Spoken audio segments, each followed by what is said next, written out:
주님을 향한 노래 중심 잃은 예배 내려놓고 이제 나 돌아와 주님만 예배해요. 자, 여러분, 목장을 리빌딩 하자 그렇게 말하면 뭐가 떠올라요? 뭘 하라는 얘기처럼 들립니까? 목장을 리빌딩 하십시오. 뭘 하라는 얘기로 들리시나요? 하여튼 열심히 하라 뭐 그런 얘기로 들립니까? 목장을 리빌딩 하라고 했을 때는 해야 되는 일을 한두 가지로 특정할 수는 없어요. 왜냐하면 리빌딩을 하기 위해서 해야 되는 일이 굉장히 광범위합니다. 굉장히 광범위하고 그 다음에 그 목장의 상황에 따라서 해야 되는 일이 또 달라요. 예. 그래서 그렇지만 리빌딩을 하자고 했을 때 이거 하라는 말이구나, 이거를 해야 되겠구나 하는 큰 그림을 제가 오늘 다시 좀 그리도록 하겠습니다. 그림이 크긴 하지만 또 구체적이에요. 목장을 리빌딩 하라고 하면 이제부터 이 일을 하라는 얘기로 이해하시고 그리고 이 일을 하시면 돼요. 첫째는 뭐냐면 영성을 회복하도록 돕는 일을 하라는 말입니다. 이게 아주 중요하죠. 그러니까 목장 안에 있는 각 사람이 하나님과의 관계가 살아나지 않는다면, 하나님과의 관계 안에서 영적으로 회복되지 않으면 목장은 건축할 수 없어요. 재건축이 안 돼요. 예. 그러니까 목장을 리빌딩 하라는 말은 이거를 잘하도록 계속 도와라는 얘기입니다. 여러분의 목장에 있는 사람들 한 사람 한 사람이 기도를 계속 하도록 돕고 하나님 말씀을 계속 마음에 담고 살도록 도와주라는 얘기입니다. 이거를 지속적으로 할 수 있도록 도와주라는 얘기입니다. 이게 목장을 리빌딩 한다는 말의 구체적인 의미입니다. 여러분의 목장 식구들 꾸준히 기도를 다 하시나요? 날 하나님 말씀을 이렇게 읽고 묵상하고 마음에 담고 사시나요? 이것을 해야 되는데 이게 안 되면 사실은요 어떤 것도 할 수가 없어요. 사실은 지난 한 주간의 기도에도 이 부분을 돕기 위해서 한 거예요. 그러니까 목장을 리빌딩 하십시오라고 하면 여러분의 목장에 있는 한 사람 한 사람이 하나님과의 관계 안에 살아갈 수 있도록 돕는 일을 하라는 의미예요. 두 번째 의미는 목장을 리빌딩 하라는 말은 각 사람을 세우는 일을 하도록 도와라는 얘기입니다. 사람을 만나서 양육해주고 개인적으로 도와주고 영적으로 자라게 하고 견고하게 서도록 돕는 일을 누군가가 해야 돼요. 그래서 주님과의 관계를 통해서 영적으로 살아나면 그 다음에 서야 되는 자리가 이 자리예요. 그러니까 목자 혼자서 모든 영혼을 세우는 일을 하는 게 아니라 이제는 목장 안에서 그 일을 함께 할 수 있는 사람이 준비돼 갖고 이전에는 혼자 있는데 이제는 한 3명, 4명이 같이 사람 세우는 일을 하는 것이 목장을 리빌딩 한다는 의미예요. 영성이 회복이 되면 이 자리에 서는데요. 여러분 아이가 4살, 5살 정도만 돼도 심부름 할 수 있잖아요. 그러니까 그런 맛 수준이어도 이제는 다른 사람을 세우는 일에 기여할 수가 있어요. 그러니까 목자만 하는 게 아니라 목장에서 적어도 그런 일을 할 수 있는 사람을 계속해서 준비시키고 세워가는 일을 하라는 게 목장을 리빌딩 하라는 의미예요. 여러분의 목장에서 다른 사람을 세우는 일을 하는 사람이 몇 명이 있는지 한번 생각해 보세요. 목자 혼자만 그 일을 합니까? 그랬다면 이제는 그 일을 하는 사람을 한 명 한 명 세워가야 돼요. 늘려가야 돼요. 그러니까 좋은 거는요. 그런 사람의 모임을 만드는 게 좋아요. 아무나 모아놓고 만들다는 의미가 아니라 영성이 회복이 되고 다른 사람을 위해서 살아가는 일의 가치와 의미를 느끼는 사람들의 모임이 형성되어 있으면 강화시키고 안 만들어졌으면 그 모임을 만들어가는 것이 목장을 리빌딩 한다는 말의 의미입니다. 각 사람을 세우는 일에 함께할 사람을 만들어 가야 되는데요. 사실 지금 하고 있는 신방이 사실은 그런 부분을 돕기 위한 거예요. 사람을 만나서 자기만 위해 살았는데 이제는 다른 영혼을 위해서 살아가는 것이 참 의미 있고 가치 있는 일이구나 라는 사실을 깨닫고 그 일에 함께 참여하는 사람이 생겨나게 해야 돼요. 예. 여러분의 목장 안에 다 양육인 모임이 생기게 되시기를 바랍니다. 예, 이게 목장을 리빌딩한다는 의미고요. 세 번째, 목장 리빌딩을 하라는 말의 의미는 뭐냐면 공동체성을 회복하게 하라는 거예요. 공동체성을 회복하게 하라. 이게 다르게 표현하면 교회를 세워가는 일을 한다는 말인데요. 여러분, 공동체를 세워간다는 말하고 사람을 세운다는 말은 비슷한 부분이 있어요. 근데 이것은 사실은 궤를 달리하는 부분이에요. 예, 사람을 개인적으로 세운다는 것하고 공동체성을 만든다는 것은 겹치는 부분이 있지만 이것은 궤를 달리해요. 공동체성을 회복하라는 말의 반대는 개인주의적으로 신앙생활하는 거예요. 기도도 잘해요. 성경도 잘 읽어요. 근데 다 자기 혼자 합니다. 아무에게도 간섭받잖아요. 우리가 이런 태도를 갖게 된 이유가 뭐냐면 우리 사회에 팽배해 있는 개인주의의 영향을 우리가 받은 거예요. 그래서 교회는 다니는데 신앙생활을 혼자서 다 알아서 하려고 합니다. 여러분, 하나님의 디자인은요, 성도의 신앙생활이 각계전투가 아니에요. 내가 혼자서 알아서 기도하고 혼자서 성경 읽고 그래서 주님의 뜻을 찾아서 내 혼자 결정해서 가는 게 하나님이 디자인한 신앙생활의 모습이 아니란 말이에요. 근데 오늘날 이렇게 신앙생활을 하는 사람이 너무 많아요. 그러니까 교회가 안 세워져요. 공동체성이 회복되지 않으면 교회는 절대로 안 세워집니다. 여러분, 교회는요, 신앙생활에 도움을 받는 곳이 아니에요. 교회는 어떤 것입니까? 여러분, 교회는 내가 신앙생활을 도움을 받기 위해서 그저 출석하는 곳이 되면 그것은 개인주의입니다. 공동체성을 회복하라는 말은 내가 공동체에 속해야 됩니다. 연결이 돼야 돼요. 결합이 돼야 됩니다. 그리고 교회와 한 운명 공동체가 되어야 합니다. 여러분, 교회를 다니면서도 내면을 전혀 오픈하지 않고 자기 얘기를 전혀 안 하고 그리고 베일에 가린 채로 신앙생활을 하는 것은 공동체성이 안 살아나는 거예요. 그거는 교회는 다니지만 개인주의적으로 생활하는 거예요. 언제든지 내가 결정하면 갈 수 있어요. 언제든지 결정하면 내 마음대로 할 수 있어요. 우리는 우리 자신을 오픈하지 않는 한 우리의 내면은 정화가 잘 안 됩니다. 오픈해야 돼요. 열어야 됩니다. 더불어 나눠야 돼요. 깨져야 됩니다. 빚어져야 돼요. 그래야 인간이 되는 거예요. 그래야 하나님의 사람으로 서게 되는 거예요. 그런데 오늘날 교회가 공동체성이 회복이 안 되다 보니까 열심히 신앙생활하는데 다 자기 마음대로 합니다. 주님의 뜻이라고 말하는데 사실은 지 마음대로 하는 겁니다. 그게 근사하지요. 주님의 뜻. 주님이 말씀하셨다. 예. 말장난이 되면 곤란합니다.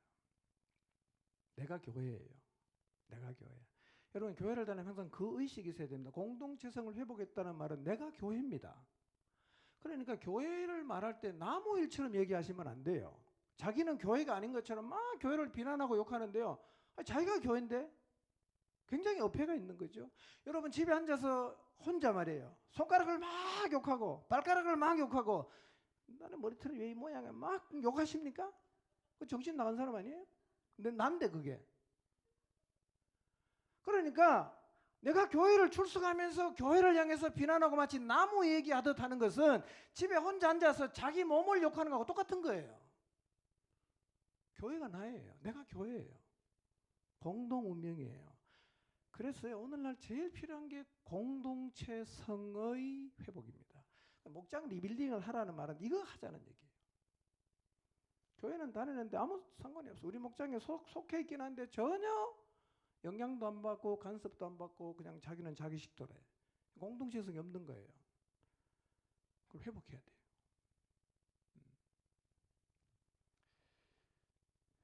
그래서 교회를 다니는 정도가 아니라 연결이 되고 하나가 되어야 됩니다. 그래서 교회를 다니는데 교회와 상관없이 신앙생활하는 사람들이 교회와 연결되어서 신앙생활하도록 돕는 게 이게 리빌딩 하는 거예요. 공동체성을 회복해야 된단 말이에요. 여러분, 개인의 신앙이 아무리 훌륭해 보여도 공동체와 연결되지 않는 신앙은 결국 빛이 바라게 돼 있고요. 결국은 실체가 없기 때문에 말은 근사한데 아무것도 아니에요. 여러분, 교회 없이 신앙생활, 자기가 주체가 되어서 신앙생활하는 사람을 만나서 얘기를 해보면 와, 믿음 좋다, 입이 딱 벌어집니다. 한 달만 살아보면요, 제 말 순 사기다 이렇게 되는 거예요. 실체 없는 거예요. 그건요. 우리는요, 살아봐야 됩니다. 연결되어 봐야 됩니다. 그래 얼마나 내가 이기적인 존재인지 알고요, 연결되어 살아봐야 내가 얼마나 못된 인간인지를 알아요. 근데 혼자 있으면요, 자기가 굉장히 훌륭한 줄 알아요. 착각입니다. 착각. 공동체는 정말로 필요해요. 근데 공동체를 자꾸만 사람들이 필요 없게 생각하기 때문에 목장을 리빌딩 하자는 말은 그 공동체 형성을 회복시켜 나가자는 거예요. 여러분의 목장의 공동체성이 회복되기를 바랍니다.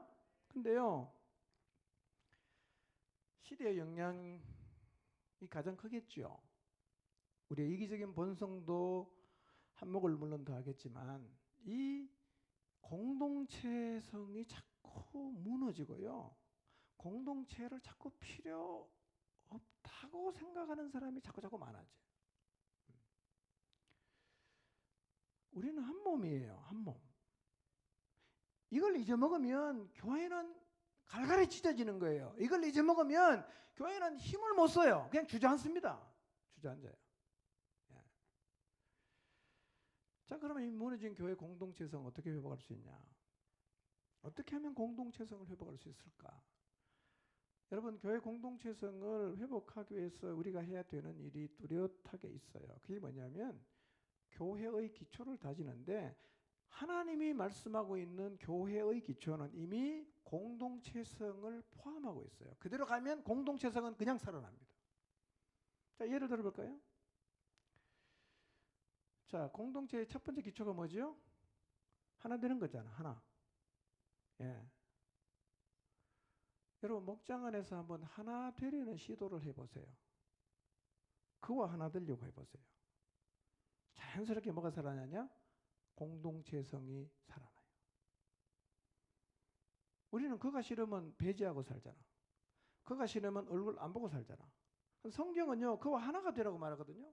그러니 나는 죄를 보기 싫은데, 감정적으로는 하기 싫은데, 성경 말씀이 교회의 기초가 서로 하나가 돼야 되니까 내가 그와 하나 되려는 시도를 해요. 이게 뭐냐? 이게 공동체성을 회복하는 거예요. 여러분, 목장 안에서 그와 하나 되려 하십시오. 그와.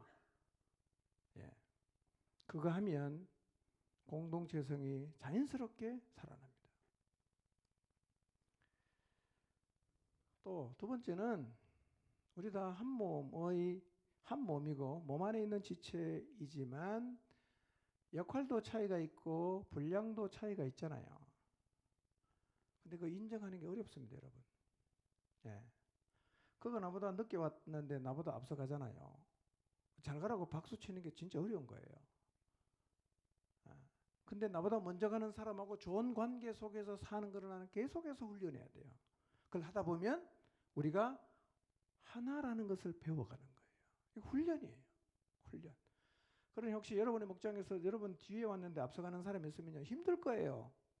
그렇지만 그 사람을 하나님이 그에게 주신 역할은 저거고 하나님이 나한테 주신 역할은 이거니까 너는 너대로 열심히 해라 박수 쳐주고 나는 내 길 가겠다. 이런 자세를 갖는 자리에 서는 게 쉬운 일이 아니거든요. 근데 이런 자세를 가져야 그게 공동체성이 살아나는 거예요. 그러면 제가 나보다 먼저 가도 그건 열심히 가요. 나는 나의 길을 열심히 가요. 각기의 은사와 분량이 차이가 있지만 그것 때문에 반목하거나 관로받게 내거나 싸우질 않아요. 같이 공존하는 거예요. 이게 뭐냐? 공동체예요. 이거 회복해야 된단 말이에요. 그리고 공동체를 세우기 위해서 연결하고 결합이거든요. 결합한다는 말은 굉장히 깊은 의미가 있어요. 결혼을 하면 연상해 보세요. 그 결합이에요. 그러니까 연결되는 것도 참 중요하지만 그냥 무미건조한 연결이 아니라 뭐가 된다? 결합. 완전 공동체죠. 이게. 결합이 되는 거예요. 여러분하고 연결이 필요한 목장 식구를 한번 떠올려보세요. 여러분이 결합을 해야 되는 목장 식구도 한번 생각해 보세요. 연결과 결합. 그거를 하면 뭐가 돼요? 공동체성이 회복되는 거예요. 그와 결합하십시오. 그와 연결하십시오. 네 번째 기초가 뭐였죠? 사랑함으로 세워가는 거죠. 사랑을 한번 해보세요. 공동체, 목장 식구를 한번 사랑해 보십시오. 그를 사랑해 보세요. 사랑으로 한번 세워보세요. 공동체성의 회복이 되는 겁니다. 그러니까 목장을 리빌링 한다는 세 번째 의미는 뭐냐면 공동체성을 회복시키는 거예요. 그러니까 목장 리빌딩은 기도하고 성경만 열심히 읽는다고 되는 게 아니라 그 위에 사람 세우는 일을 해야 되고 그 다음에 뭐예요? 그런 우리가 하나가 되는 거예요. 하나. 예, 더불어 가는 거예요. 연결이 되는 거예요. 이게 공동체예요. 교회가 이런 모습이어야 세상을 이길 수 있어요. 교회가 이런 모습이어야 하나님이 교회에게 주신 사명을 감당할 수 있어요. 이 가로막는 게 뭐냐? 우리의 죄성이에요. 하나 되는 거 싫어해요. 더불어 사는 거 싫어합니다. 마음에 안 드는 영혼은 평생 안 보고 살고 싶어요. 그들의 실행을 옮깁니다. 그러니 앉아있는데 예배는 드리는데 사랑은 말하는데 돌아서면 횡한 거예요. 공동체성이 무너진 거죠. 이거 무너지면 이거 회복되기 전에는 리빌딩은 절대로 이루어지잖아요. 자, 그러면 이렇게 공동체성을 회복하려고 하면 뭐가 필요하냐면 신앙의 기본 자세를 회복하는 일이 필요해요. 그러니까 누구를 돕고 그 다음에 누구를 세우는 일을 하기 이전에 우리 모두가 각자의 신앙의 기본 자세를 먼저 회복해야 돼요. 신앙의 기본 자세. 오늘 제가 두 가지 말씀드릴 텐데요. 이 말씀 앞에서 한번 자기 자신을 잘 돌아보시고 이 자세만 회복이 되면 여러분 목장 리빌딩은 굉장히 가속이 붙게 돼 있어요. 근데 이게 안 되면 다람쥐 쳇바퀴 도는 겁니다. 아무리 해도 뱅글뱅글 돌지 앞으로 못 나가요. 자, 오늘 읽었던 본문인데요. 읽진 않겠습니다. 시간 없으니까. 눈으로 보시고요. 21절을 한번 해주실래요? 자, 우리는 사도들과 선지자들의 터 위에 세워지고 있는 건물이에요. 그 터는 누굽니까? 예수 그리스도가 모퉁이 돌이 되시고 그 터 위에 건물 전체가 서로 연결이 되는 거예요. 건물마다라고 표현했는데 표준 세번역에는 훨씬 더 이해하기 쉬워요. 건물 전체가 서로 연결돼요. 예. 그 다음에 22절에 보면 그리스도 예수 안에서 함께 지어지는 거예요.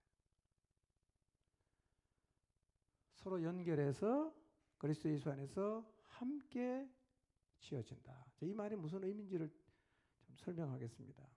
이게 그리스도 안에서 연결이 되어서 그리스도 예수 안에서 함께 지어지는 것이 새로운 공동체인 교회예요. 교회는 이렇게 세워지는 거예요. 여러분 이렇게 생각하세요. 교회는 어떻게 세워지냐? 여러분이 벽돌이라고 생각하세요. 우리가 다 한 장의 벽돌이에요. 이 한 장의 벽돌이 다 쌓이는 거죠. 연결이 되죠. 그래서 함께 벽돌이 쌓여서 건물을 세워가듯이 우리가 그렇게 함께 교회를 세워가는 거예요. 근데 자, 우리 보통 건물 지을 때 그 벽돌을 쌓고 또 벽돌 쌓잖아요. 근데 만약에 벽돌에게 생명이 있다고 한번 생각해 보세요. 건물 짓는 게 쉬울까요? 어려울까요? 굉장히 어려워지겠죠. 난 제 위에 얹히기 싫어. 난 제 옆에 있기 싫어. 나가버리는 거예요. 그럼 짓다가 벽돌로 도망가 보네. 또 다른 거 붙이고 나도 제가 싫어. 또 가버렸어요. 그러니 건물에 벽돌에게 생명이 있으면 건물을 짓는 게 굉장히 어려워져요. 다행한 거는 건물에 저 벽돌에게는 생명이 없으니까 그 쌓아놓으면 가만히 있잖아. 그러니 시간만 되면 건물이 잘 지어져 가거든요. 그런데 교회를 짓는 벽돌이 누구예요? 우리란 말이야. 우리. 생명 없는 벽돌은 얹어놓으면 가만히 있기 때문에 그냥 시간만 가면 쌓아만 놓으면 건물이 되는데 우리는 뭐가 있어요? 우리가 벽돌인데 이 벽돌은 다 생명이 있단 말이에요. 교회를 짓는 벽돌은 다 생명이 있고 다 펄펄 살아있어요. 그러니까 이 벽돌은 5개만 돼도 쌓기가 너무 힘든 거예요. 자아가 펄펄 살아있어요. 뭘 하자고 하면 자기 생각을 얘기하고 자기 방식을 얘기하고 자기 확신을 얘기하고 자기 관점을 얘기하고 난 그거 좋아해, 난 그거 싫어해. 호불호가 분명해요. 그래서 생명을 가지고 있는 사람 벽돌을 가지고 교회를 쌓아서 건물을 만들려고 하니까 이게 너무 힘들어요. 난 저 벽돌 싫다는 거예요. 저 벽돌에 나 혼자 올라가기 싫다. 그래서 쌓아놓으면 도망가 버리고 마음에 안 드니까 거부해버리고 난 이런 방식 말고 이런 방식으로 하고 싶다. 끝까지 자기 방식을 고집을 하면 이 건물은요 쌓아 올리는 게 힘든 게 아니라 불가능해져요. 여러분 목장식구 10명이 안 돼도 하나 만드는 게 쉬운가요? 싸우면 도망가 보고 난 쟤랑 하기 싫다고 또 거부하고. 그러니까 이 살아있는 벽돌을 가지고 집을 지어 가면 그게 교회가 되는데 이게 보통 문제가 아니라는 거예요. 여러분 그래서 공동체를 세워가는 게 어려운 거예요. 그런데 사람 벽돌인 우리가 모여서 연결이 되고 예수 그리스도 안에서 함께 치어져 갈 수 있는 방법이 뭘까요? 죽어버리면 돼요. 아주 간단해요. 죽어버리면 되는 거예요. 자아가. 그래서 교회를 세우기 위해서 우리가 반드시 가져야 되는 신앙의 기본 자세. 첫 번째로 뭐냐? 자아가 죽어야 돼요. 교회는 자아가 펄펄 살아있는 사람이 모이면 절대로 세워지지 않습니다. 자기 주장이 강하고 늘 자기 의견 내고 자기 마음대로 하려고 하고. 여러분 5명 모여도 이런 사람 둘만 있으면요 그 목장은 절대로 못 세웁니다. 못 세워요. 방법이 뭐냐? 죽어야 돼요. 죽어야 돼요. 죽으시기 바랍니다. 자아가 죽어야 돼요. 갈라디아서 2장 20절 한번 볼까요? 읽겠습니다. 시작.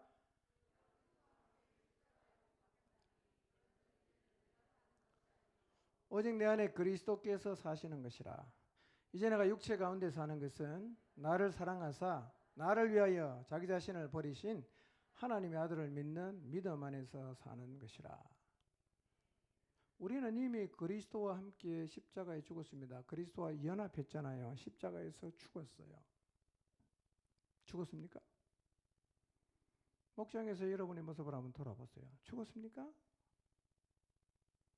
늘 내 의견, 내 주장, 내 생각, 내 관점, 내 방식 늘 말하고 있지 않습니까? 우리의 사람이 죽었어요. 자아가 죽었어요. 날마다 기억해야 됩니다. 여러분 생각해 보세요. 살아있는 사람하고 죽은 사람은 완전히 다르지 않습니까? 죽은 사람 반응하지 않잖아. 죽은 사람 막 욕해 보세요. 벌떡 일어납니까? 안 일어나죠. 죽은 사람의 약점을 막 얘기하면 자존심 상해합니까? 안 하죠. 그럼 이 말은 예수님 믿는 사람은 바보 덩신처럼 살아야 된다 이 말일까요? 그렇지 않습니다. 예수님 믿는 사람은 어떻게 사냐? 자아가 죽었어요. 뭐 어떻게 사냐? 이제부터는 내 생각, 내 의견 다 내려놨어요. 하나님의 아들을 믿는 믿음을 가지고 살아가는 거예요. 네, 하나님을 믿어요. 그 말씀 받아들였어요. 옛날에는 내 생각대로 살았어요. 근데 자아가 죽었어요. 이제는 오직 하나님의 말씀을 따라 하나님의 아들을 믿는 믿음을 가지고 살아가요. 이 사람이 그리스도인이요. 이것이 그리스도인이 가져야 되는 가장 기본적인 자세예요. 이거 회복 안 되면 목장 리빌딩 불가능합니다. 살아 움직이는 돌 5개 한번 쌓아보세요. 그게 가능한가? 불가능합니다. 못 쌓아요. 죽어야 됩니다. 죽어야 돼요. 십자가에 못 박혔다는 말이 죽었다는 말 아닙니까? 우리는 그리스도 예수와 함께 십자가에 못 박혔어요. 죽었어요. 다시 살아나지 마십시오. 믿음 안에서 이제 사는 거예요. 로마서 6장 6절 한번 볼까요? 읽겠습니다. 시작.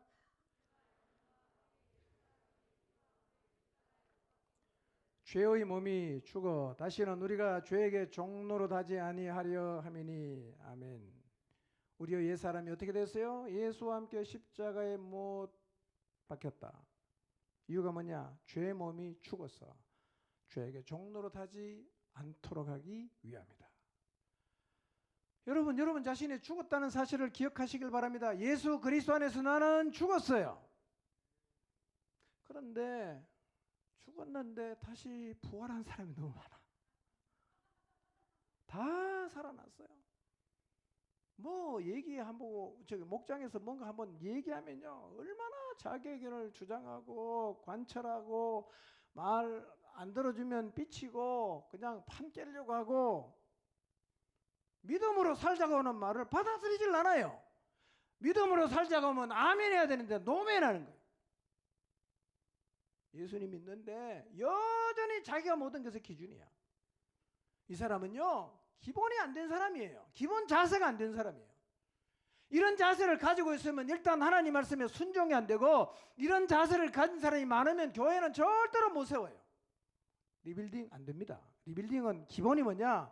자아가 죽어야 됩니다. 죽으시기 바랍니다. 죽어야 돼요. 이 시간 우리 모두 말씀 앞에서 다시 한번 마음에 새깁시다. 우리는 이미 십자가에서 죽은 사람입니다. 이제 우리는 우리의 생각과 의견과 방식을 따라 고집하며 사는 사람이 아니라 하나님을 향한 믿음으로 살아가는 사람입니다. 여러분 하나님 말씀 앞에서는 언제라도 내 의견 내려놓아야 됩니다. 철회해야죠. 근데 끝까지 주장해요. 안 믿는 거죠 그건요. 말씀 앞에서조차도 내 의견을 주장하고 고집하고 관찰 안 되면 그냥 판 깨고 이게 내 모습이 아닌가 회개하셔야 돼요. 아주 고약한 겁니다. 교회를 깨는 거거든 그건요. 기본이 무너졌어요. 이 기본을 우리가 다시 회복해야 됩니다. 우리는 날마다 나는 그리스도와 함께 죽었다. 나는 죽었다. 선언해야 됩니다. 선언하시기 바랍니다. 아침에 눈 뜨고 일어나면 나는 그리스도 예수 안에서 그리스도와 함께 죽은 자다. 그리스도 예수와 함께 죽은 자다. 날마다 선언하며 사십시오. 고린도전서 15장 31절을 봅니다. 시작. 내가 그리스도 예수 우리 주 안에서 가진 바 너희에 대한 나의 자랑을 두고 단언하노니 나는 날마다 죽노라. 대사도 바울 내세울 것 참 많은 사람입니다. 바울의 자랑이 뭐냐? 날마다 죽는 게 자랑이에요. 여러분 날마다 죽는 거를 자랑하시기 바랍니다. 죽은 걸 자랑하세요. 죽은 거. 내가 살아있는 것, 내 의견이 분명한 것, 내가 똑똑한 것 이거 자랑하지 말고 날마다 죽는 것을 자랑해야 됩니다. 모여서 하나님 말씀에 불순종하고 자기에게 내놓은 걸 그걸 무슨 무용담처럼 자랑하면 이게 슬픈 일이죠. 자아가 죽은 걸 자랑해야 돼요. 나 자신을 죽이고 오직 하나님 말씀을 붙잡고 그 말씀을 믿음으로 살아간 이걸 우리가 바울처럼 자랑해야 돼요. 옛날에 이런 책 제목이 있잖아요. 공자가 죽어야 나라가 산다. 있죠? 우리가 죽어야 교회가 세워져요. 내가 죽어야 목장이 살아요. 기억하십시오. 내가 죽어야 목장이 삽니다.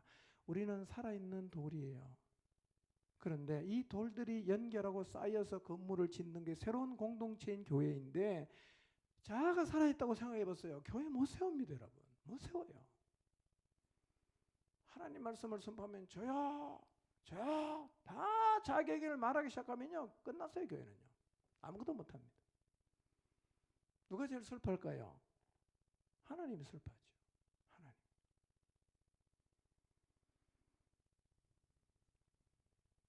죽으시기 바랍니다. 죽으시기 바랍니다. 요한복음 12장 24절 봅니다. 읽겠습니다. 시작.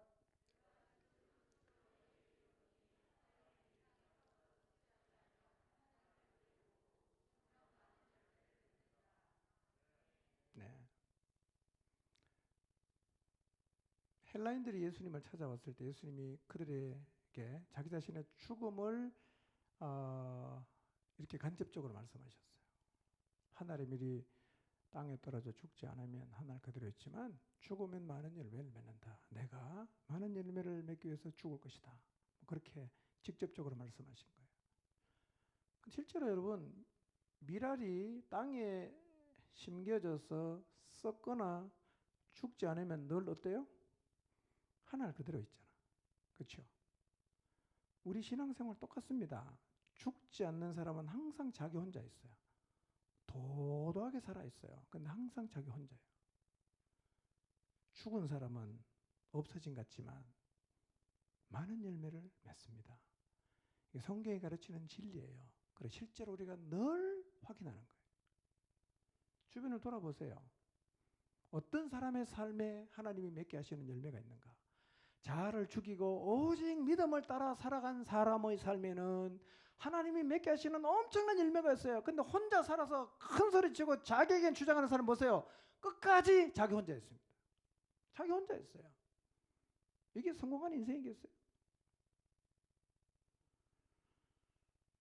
자아가 죽지 않은 사람은 하나님이 맺게 하시는 어떤 열매도 맺을 수가 없습니다. 열매는 언제 맺히느냐? 죽을 때 맺히는 거예요. 하나님 앞에서 자아를 죽이시기를 바랍니다. 하나님 말씀 앞에서 여러분 자신을 꺾으시기를 바랍니다. 이것이 바로 오늘 우리에게 회복이 절실한 신앙의 기본 자세입니다. 이게 회복돼야 공동체성 살아납니다. 이게 회복이 돼야 목장 리빌딩이 가능해집니다. 두 번째 우리가 회복해야 되는 기본 자세가 있어요. 하나님의 질서를 인정해야 합니다. 하나님의 질서를 인정해야 됩니다. 이것도 우리의 이기적인 욕망, 죄성 때문에 참 잘 헝클어지는 자세 중에 하나예요.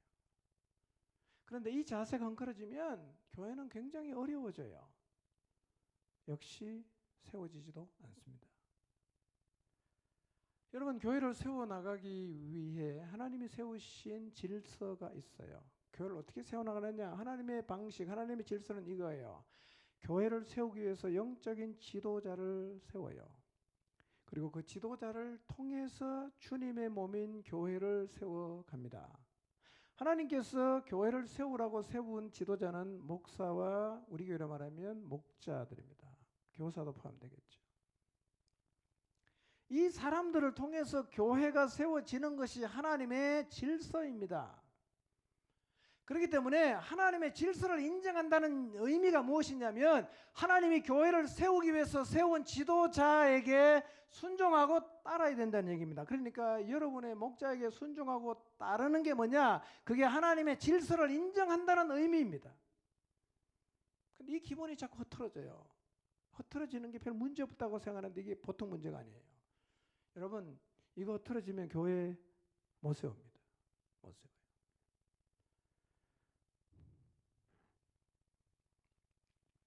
하나님에게 순종해야 된다는 사실에는 동의를 하지만 사람에게 순종하라는 말은 내가 동의할 수 없다는 사람이 있습니다. 여러분, 하나님에게 순종하는 거 정말 중요하지요. 근데 하나님이 세운 사람에게 순종하는 것은 사실은 하나님에게 순종하는 거하고 똑같은 거예요. 성도는 기본적으로 사람에게 순종하는 자세를 가지고 있어야 됩니다.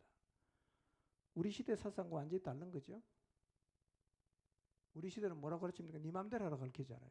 네 마음대로 해라. 법, 죄 없어. 네 마음대로 해. 아무 말 들을 필요도 없어. 이렇게 가르칩니다. 그 사회가 지금 엉망이 되잖아요. 성경은 이렇게 말합니다. 하나님이 세우신 질서에 순종해서 사람에게 순종해야 합니다. 아멘입니까? 집에 가면 부모에게 순종해야 됩니다. 학교에 가면 선생님에게 순종해야 됩니다. 직장 가면 상사에게 순종해야 되고, 교회 오면 교회를 세우기 위해서 하나님이 세운 지도자에게 순종해야 됩니다. 이게 기본 자세가 안 되면 교회 안 세워집니다.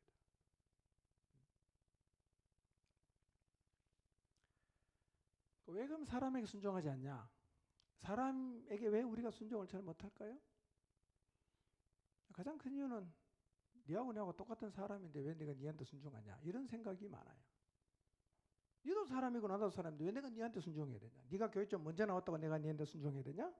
이런 생각을 속으로 하고 있다면 그 회개하셔야 돼요. 그런 마음의 자세를 가지면 절대로 교회를 못 세웁니다. 하나님이 기뻐하지도 않아요.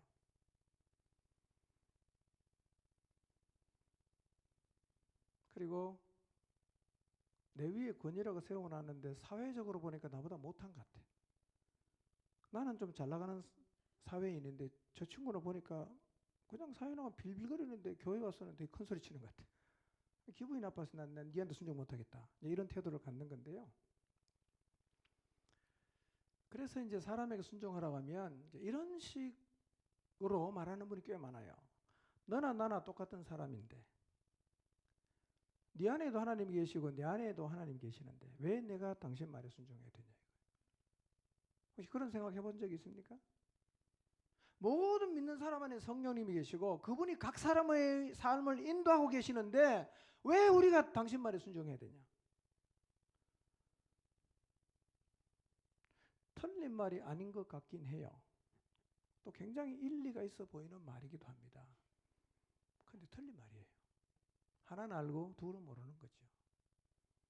근데 이런 이야기는 우리 시대에만 회자되는 게 아니라 몇천 년 전에도 이런 똑같은 일이 있었어요. 근데 그 일에 대해서 하나님이 처리를 하셨어요. 처리 결과를 한번 살펴보겠습니다. 하나님이 그런 사람을 어떻게 처리하셨다. 민수기 16장 1절에서 5절인데요. 한번 읽어보겠습니다. 읽습니다. 시작. 레위의 증손 고핫의 손자 이스할의 아들 고라와 로벤 자손 엘리압의 아들 다단과 아비람과 벨렛의 아들 온이 당을 짓고 이스라엘 자손 총회에서 택함을 받은 자 곧 회중 가운데에서 지휘관 250명과 함께 일어나서 모세를 거스르니라. 그들이 모여서 모세와 아론을 거슬러 그들에게 이르되 너희가 분수에 지나도다. 회중이 다 각각 거룩하고 여호와께서도 그들 중에 계시거늘 너희가 어찌하여 여호와의 총회 위에 스스로 높이느냐.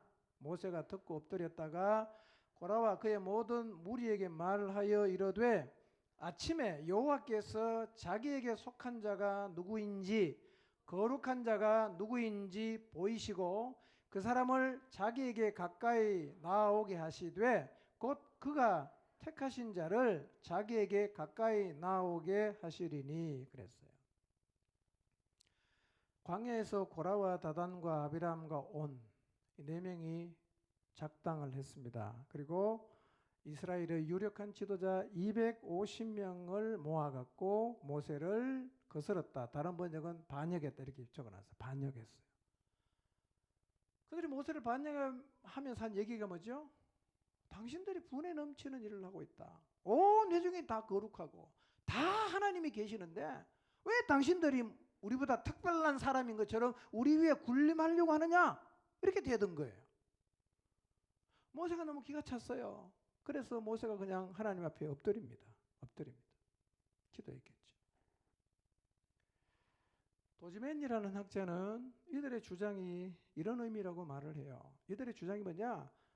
제사장 제도가 필요 없다는 거예요. 아론이 제사장이 되어서 백성 위에 군림하는 이런 태도는 백성을 혹사하는 것이라고 주장하는 거예요. 백성들 모두가 거룩해서 제사장 없어도 하나님께 갈 수 있는데 이 모세와 아론이라는 사람이 불필요한 제도를 만들어 놓고 하나님과 백성 사이를 가로막고 자기들이 군림하고 있다. 이렇게 주장했어요. 말이 되지 않습니까? 모세가 너무 기가 막혀. 모세가 한 얘기입니까? 제사장을 모세가 세웠습니까? 하나님이 다 세웠잖아. 그래서 모세가 땅에 엎드려 아마 기도했을 거라고 학자들이 추정합니다. 기도했겠죠. 그리고 이렇게 말해요. 자, 그러면 하나님 앞에 가서 판단을 받자. 하나님 이 일에 대해서 뭐라고 말씀하시는지 하나님 앞에 가서 판단을 받자. 그렇게 말합니다.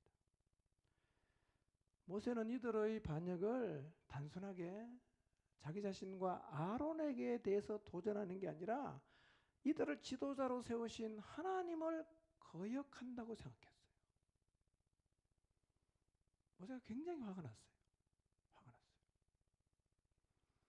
여러분, 하나님이 각자에게 주신 소명에 만족하지 못하고 남의 소명을 탐하는 것은 하나님의 질서를 깨트리는 행위입니다. 우리는 현재의 소명, 하나님이 내게 주신 소명에 감사하고 열심히 섬겨야 합니다. 자, 그 과정을 다 생략합니다. 하나님 진노하셨어요. 모세가 화가 나서 기도합니다. 하나님, 이 사람들의 죽음이 보통 사람의 죽음과 다르게 하셔서 하나님의 살아계심을 보여주십시오. 그렇게 기도했어요. 진짜 기도가 끝나니까 땅이 입을 벌려서 고라와 그의 무리들을 다 삼켰어요. 뭐 주로 죽으면 연병으로 죽고 뭐 그렇게 죽는데요. 땅이 입을 벌려서 죽어버린 거예요. 그리고 고라를 따랐던 250명의 지휘관도 그들이 들고 있던 향로에서 불이 나와서 다 살라버렸다고 성경이 말하고 있습니다. 그 후에 하나님이 이 사건에 대해서 이렇게 정리를 하세요. 각 지파별로 지팡이 하나씩 다 갖고 오라고 합니다. 지팡이 다 갖고 왔어요. 아론의 지팡이는 아론이라고 이름을 적었어요. 그 12개의 지팡이를 증거의 장막 안에 두라고 하셨어요. 모세가 그 지팡이 12개를 가지고 가장 거룩한 지성소 안에 두었는데 아마 법궤 앞에 두었을 것으로 생각합니다. 법궤 안에 지팡이 12개를 갖다 놨어요. 지팡이는 뭘로 의미합니까? 지도자를 상징해요. 알렌이라는 학자는 지팡이를 거룩한 지성소에 두었다는 것은 그 지팡이들이 하나님의 무릎에 놓여 있다고 할 수 있다고 말해요. 지도자들이 하나님의 무릎에 놓여 있다. 그런 의미입니다. 지팡이 12개를 지성소한 법궤 앞에 두었어요. 하룻밤 잤습니다. 이튿날 모세가 들어갔어요. 놀라운 일이 벌어졌어요. 딱 하룻밤 사이에 아론의 지팡이에 우미 돋았어요. 그리고 살구 열매가 맺혔어요. 여러분, 죽은 마른 막대기 지팡이잖아요. 하루아침에 생명이 움트고 거기에서 열매까지 맺혔어요. 정말 기적이에요. 왜 이렇게 해석했어요? 하나님이 이렇게 하신 이유가 뭐냐? 이 지팡이의 주인인 모세와 아론을 내가 사용하고 있다라는 것을 보여주는 겁니다. 그러니까 내가 세운 이 사람의 권위에 도전하지 말라고 지금 이 지팡이를 통해서 하나님께서 말씀하시는 거예요. 여러분, 아론의 지팡이에 사기 나고 하루 만에 열매가 맺힌 기적 아닙니까? 왜 이렇게 하셨겠어요? 내가 이 지팡이 붙들고 있다. 그 얘기예요. 거기 대고 도전하면 되겠어요? 누구한테 도전하는 거예요? 하나님에게 도전하는 거죠. 민수기 17장 10절을 보겠습니다. 읽습니다. 시작. 여호와께서도 모세에게 이르시되 아론의 지팡이는 증거궤 앞으로 도로 가져다가 거기 간직하여 반역한 자에 대한 표징이 되게 하여 그들로 내게 대한 원망을 그치고 죽지 않게 할지니라. 하나님 말씀하십니다. 다른 지팡이는 다 돌려주라는 거예요. 그냥 다 돌려줘라. 대신 싹이 나고 열매가 맺힌 아론의 지팡이는 증거궤 앞에 둬라. 왜 거기 두냐? 반역자에 대한 표징이 되게 하라는 거예요. 이런 얘기입니다. 이 지팡이를 보고도 하나님이 아론을 제사장으로 선택하셨다는 것에 대해서 반문하면 이 사람은 죽음을 면치 못할 것이라는 하나님의 경고예요. 경고. 무슨 얘기입니까?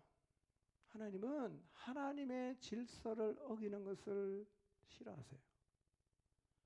왜냐하면 그러면 공동체가 무너지잖아. 여러분, 이스라엘 백성을 지금 모세와 아론이 끌고 가고 있는데 반역을 해서 모세와 아론이 자빠지면 그 공동체 누가 끌고 갑니까? 다 주저앉잖아요. 그러니까 하나님이 세운 질서에 도전하는 사람을 하나님이 싫어해요. 가만두지 않아요. 왜? 공동체를 살려야 되니까.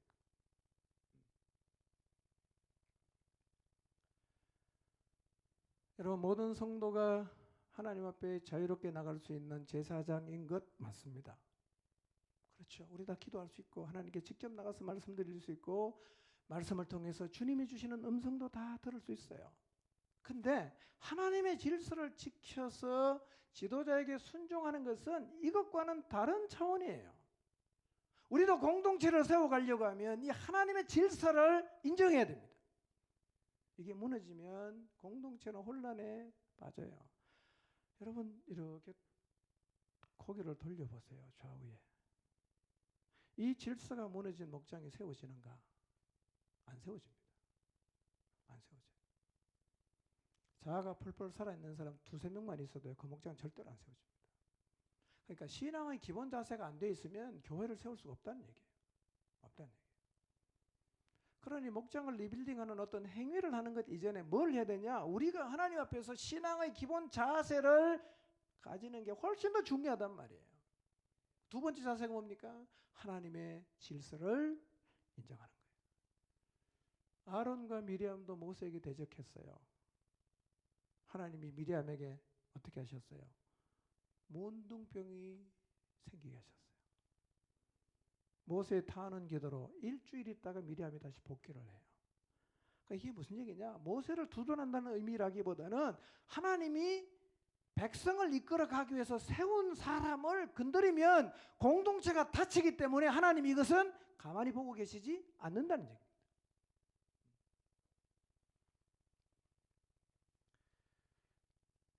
이 질서를 인정하는 기본 자세를 가지시기를 바랍니다. 아멘입니까? 이 질서 인정해야 돼요. 이게 무너지면, 이 자세가 무너지면 내 신앙의 기본기가 무너졌다고 생각해야 돼요. 이거 회복해야 돼요. 네.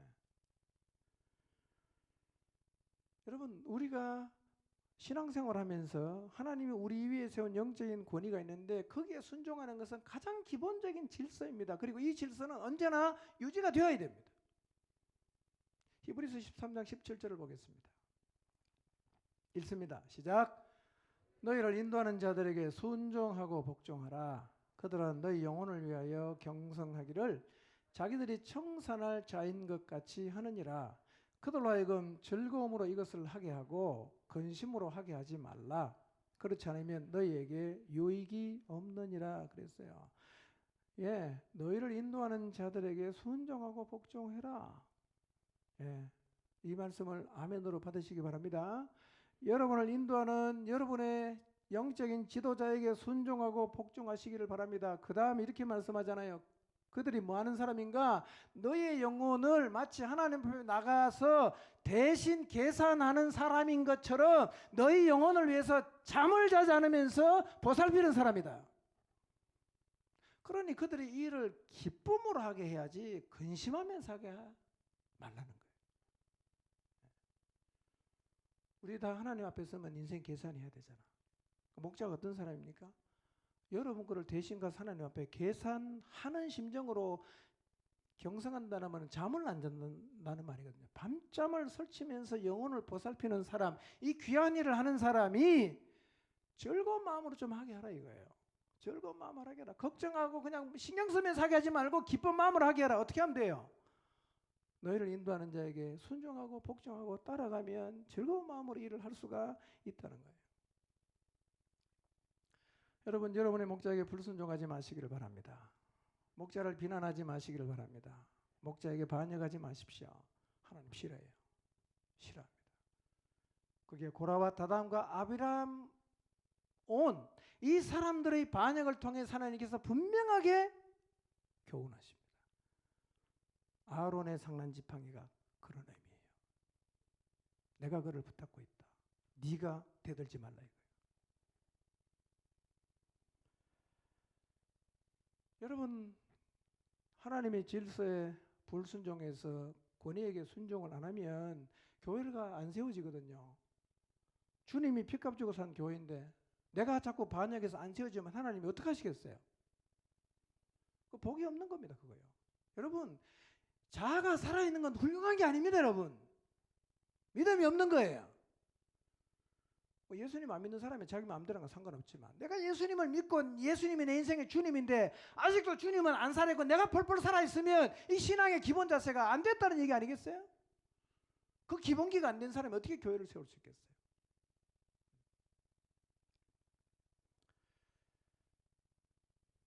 목장을 리빌딩 하려면 포중침의 모든 지체들이 이 기본 자세를 회복해야 합니다. 저와 우리 모두가 이 기본 자세를 회복하게 되기를 바랍니다. 날마다 자아가 죽어야 돼요. 날마다 죽는다. 죽는 거를 자랑하십시오. 내 자아를 꺾은 걸 자랑하십시오. 내 생각 내려놓은 걸 자랑하십시오. 주장한 거 자랑하지 마시고 내려놓은 걸 자랑해야죠. 죽은 것을 자랑하는 그리스도인, 멋진 그리스도인이죠. 그리고 하나님의 질서를 인정하는 자세를 회복해서 하나님이 세우신 권위에 철저하게 순종하는 그리스도인이 되시기를 바랍니다. 우리가 이 자세를 회복하면요, 공동체성을 회복하는데 굉장한 진보가 생기고요. 이거 회복하면 목장 리빌딩에 훅 갑니다. 훅 가요. 이거 안 되면 다람쥐 쳇바퀴 도는 겁니다. 계속 돌아도 안 돼요. 내가 꺾이지 않는데 어떻게 내 위에 다른 벽돌을 연결할 수 있고 쌓을 수 있겠어요? 안 되거든요, 그게.